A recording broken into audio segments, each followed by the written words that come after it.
No, no. Of course, would be nice to beat you, Allen.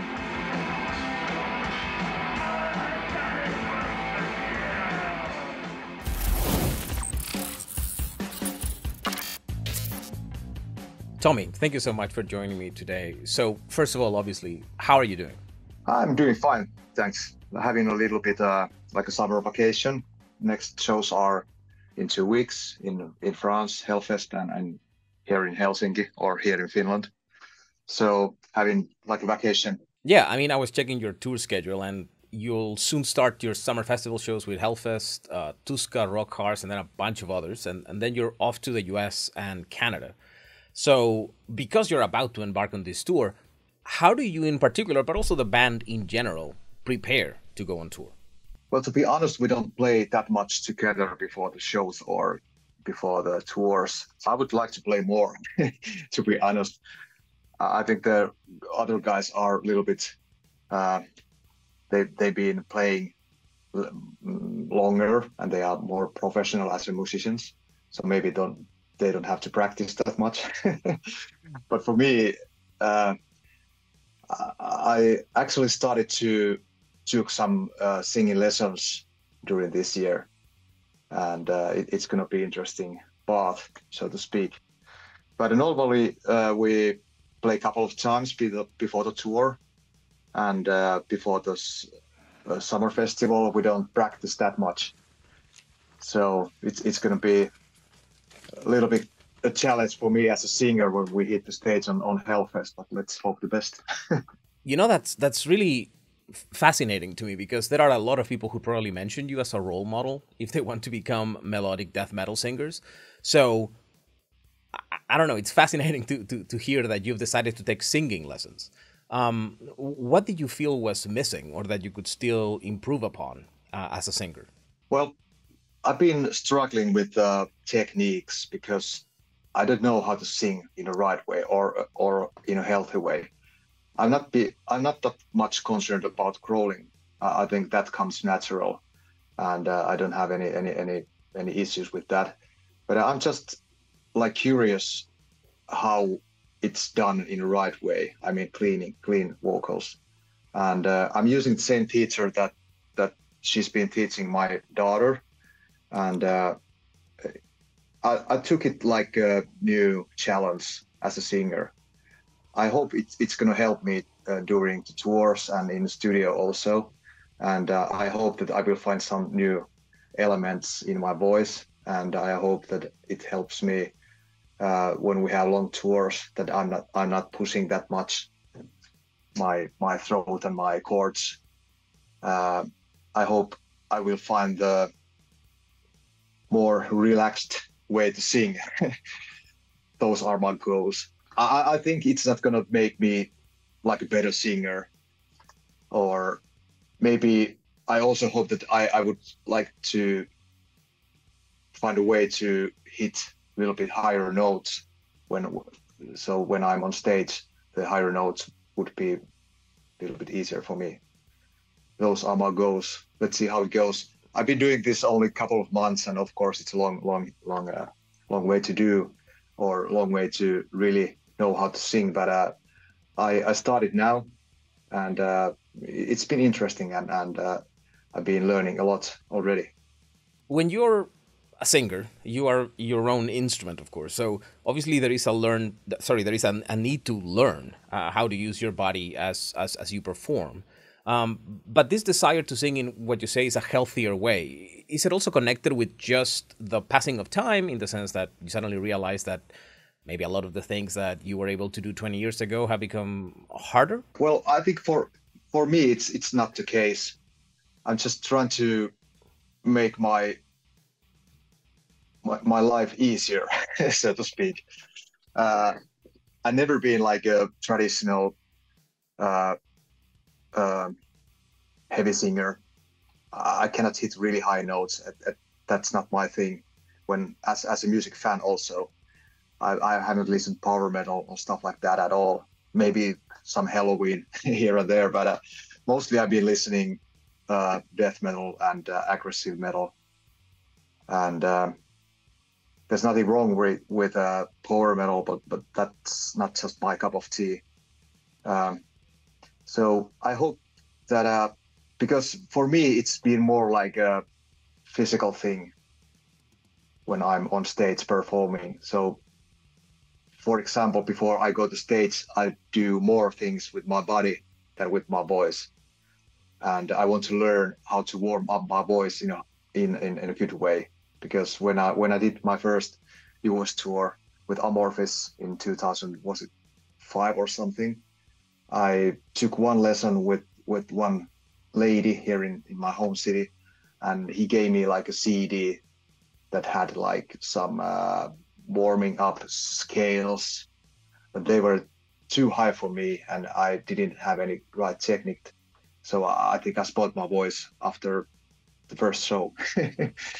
So now I'm trying to figure out how to be more relaxed and how I can maybe a little bit save my voice. I don't have any problems with my voice so far. I'm going to be 50 years next year, so I'm not a like young guy anymore, and there's going to be some problems in the future, of course.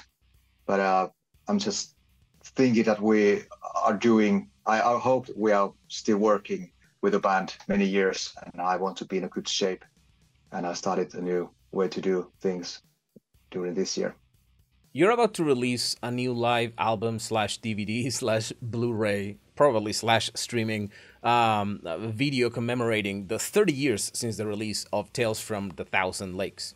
And as I was preparing this interview, I realized that the last time that I spoke with you, and don't worry, I don't expect you to remember, was when you were celebrating 20 years from the release of Tales from a Thousand Lakes. From Thousand Lakes, you had just done a kind of this 20-year anniversary show at Wacken.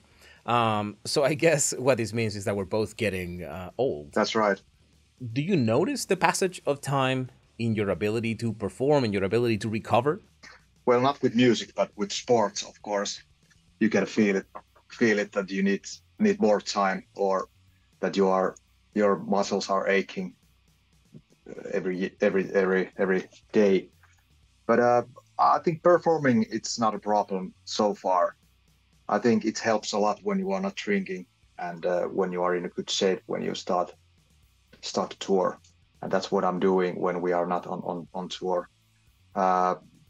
I mean, playing Tales from the Thousand Lakes album, it's not that big challenge for me as a singer, because there's not that much clean parts on that album. So I'm not saying it's easy, but it's more a challenge for me if there is like a 1 hour and a half show and we have lots of different styles or songs in the set list. So doing just Tales album, it's just enjoying the ride and enjoying the great songs. Considering that I am not a singer by any stretch of the imagination, I am going to ask you to explain something to me. Why do you find growling to be easier than clean singing? Because for an ignorant person like myself, I would have imagined that clean singing is easier, but it seems that, at least based on what you're saying, it's the opposite. Well, I started as a death metal singer, so for me, of course, when I started, it was really hard. It was really painful on your throat and everything. But when I learned to do it, it's not easy. It demands lots of pushing and muscles and everything. But for me, it feels kind of weird, but it's a more comfortable way to express yourself. And when I'm doing clean stuff, I'm always afraid that I'm not hitting the right note, or I'm pronouncing things wrong or something like this. But when you are doing just regular death metal stuff, it's just pure aggression or something like this, and it comes out really natural, and it feels more comfortable on stage also doing growls. Of course, nowadays as a singer, I'm happy that I can do both styles. But as I said, growling parts, it's more comfortable always. You joined Amorphis about 10 years after the release of Tales from the Thousand Lakes. Now, with the benefit of hindsight, of course, we know that you injected Amorphis with the energy and the stage presence that allowed it to reach new heights. But obviously, you didn't know that at the time. So, how did you first join Amorphis? And more importantly, how big was the challenge to suddenly find yourself at the helm of this machine that was already going at full speed, at least as far as the Finnish music scene was concerned?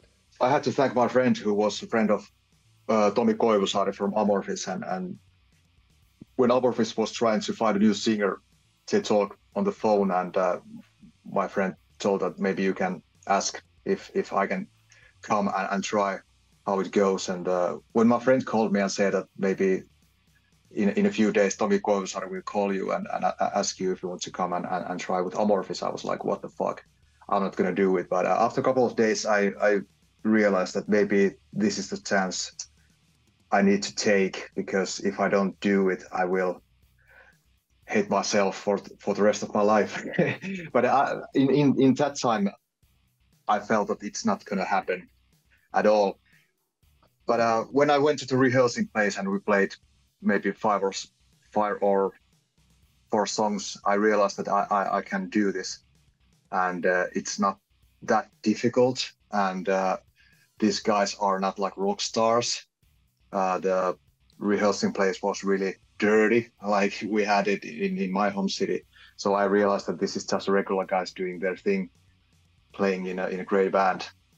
And after rehearsals, I think everyone in the band was really satisfied how we managed to find the right atmosphere and the right feelings in the band, in the songs. And after the rehearsals we had with the guys, I think I was hoping that they will pick me, because it felt so great. And they picked me, and now I've been in a band, I don't know, 20 years. So it's been a quite weird ride, so to speak. Some musicians develop good professional relations with their bandmates in the sense that they are like good co-workers. And also others develop close friendships. And obviously that plays a role in how enjoyable the tours are. How does it work with Amorphis? I think it's both. I'm living a little bit outside of Helsinki, like 1 hour drive from Helsinki, and I'm not hanging with the guys when we are not on tour or in a rehearsing place. But they are great guys, and we don't have any arguments or anything. So if we are touring, we are friends. There is no problem. Like, we don't have any bad chemistry in the band. Of course, people are different, and there are strong opinions and persons in a band, but still everyone is trying to do their best and trying to concentrate what we are doing. I'm really lucky that I had a chance to meet Olli-Pekka Laine. He wasn't in the band when I joined. I think he's like not a soulmate, but still we have lots of common, and I've been hanging with him even outside Amorphis. And it's been great to hang with him. And he's a little bit older than me, not only like 4 or 5 years, but still, when he joined Amorphis and when he was a part of Helsinki punk and metal scene, I'm always really happy when he's telling those stories in that time, because everything was so new, and he knew all the guys from the scene. But yeah, I know that some musicians are just playing on stage. Yeah, and after they go away from stage, they don't talk that much. But yeah, we are friends and doing our work together. So far it's been great. Although you were not a member of Amorphis when Tales from the Thousand Lakes came out, you were obviously a fan of the band already. What do you think is the significance of this album, both for Amorphis, of course, but as well as for melodic death metal in general? Well, I think the the thing was that they could uh, the melody lines were totally different than anyone else used in that time because the melody inspirations came from rock music from 70s and also from old Finnish songs, like really old songs, and uh, and the keyboards were not just like typical keyboards, lots of Moogs and old school uh, organs and stuff like that. And the lyrics came from Kalevala, and everything felt a little stupid when I first heard the album. Like, why not using these old stupid stories from Kalevala, or why doing these stupid melodies, simple melodies? But when you heard the whole album, it was fantastic. It was really catchy, but still, it was brutal. I mean, the sound was just right for that kind of music. Um, so for me, Tales is still one of the most important metal albums for me. And also at that time, it was around the world really important influencer and a great album. You know, since you mentioned that you're taking singing lessons from the same person that teaches your daughter, one of the challenges I think that touring musicians often face, especially those who have a family, is that the job takes them away from their home, their environment, and their loved ones, especially during the summer months, right? So, you know, the kids are out of school and suddenly, well, dad has to go on tour. So, even though I'm sure that your family is obviously your priority, it must have been a challenge.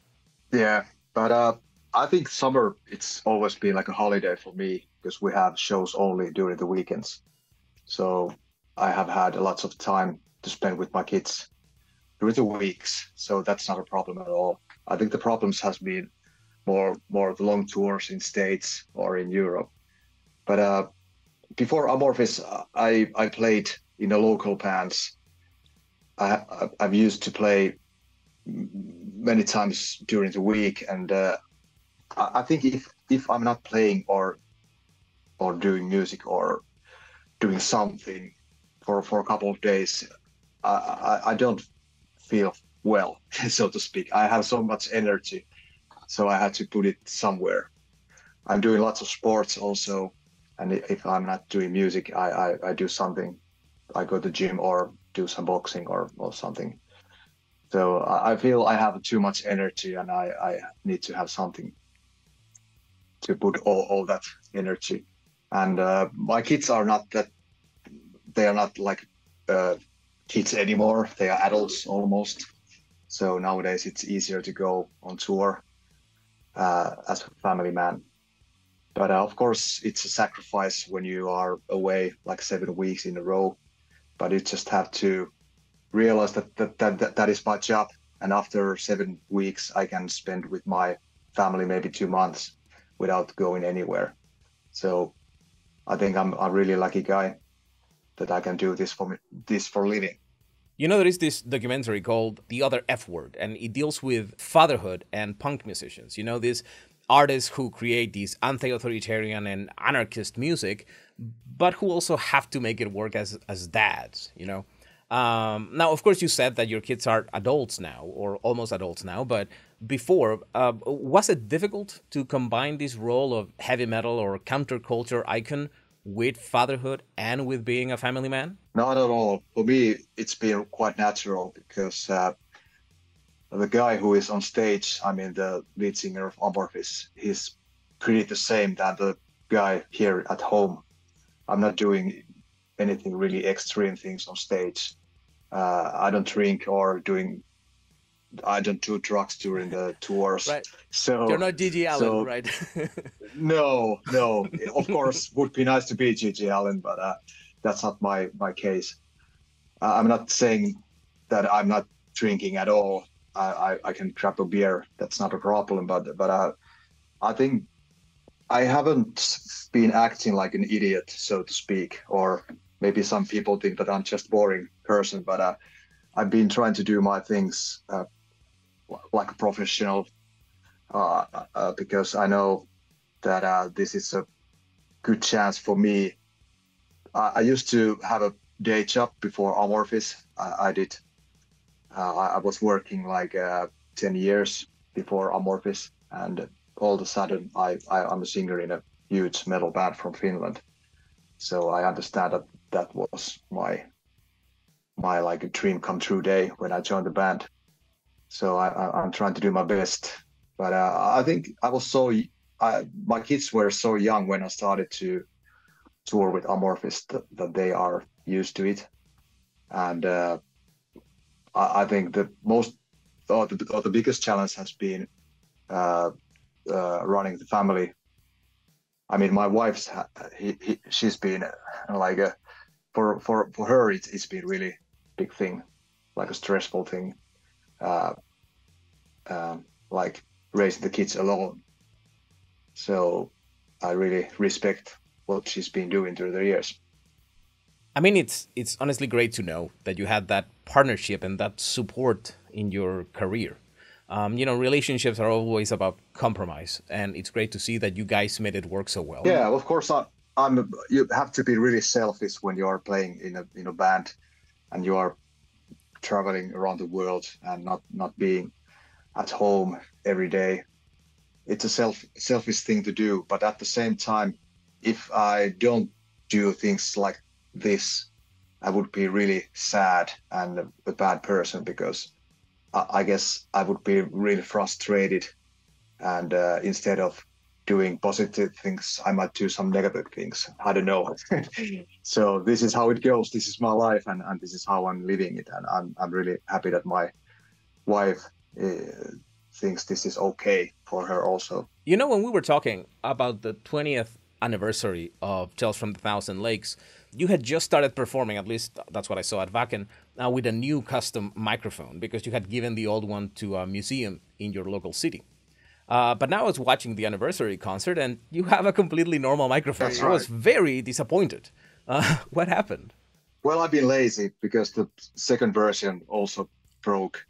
So let's see. I have some ideas, and I've been working with some of my friends, and they have some ideas. Let's see. I might have a version number three in the future, but so far I've been so lazy, so I'm just doing regular microphones. I guess the dreadlocks are also gone for good then. Yeah, I'm 40. I'm 50 years old now, and I think if I start, if I take dreadlocks again, it doesn't uh, it doesn't look that cool anymore because I don't have that much hair.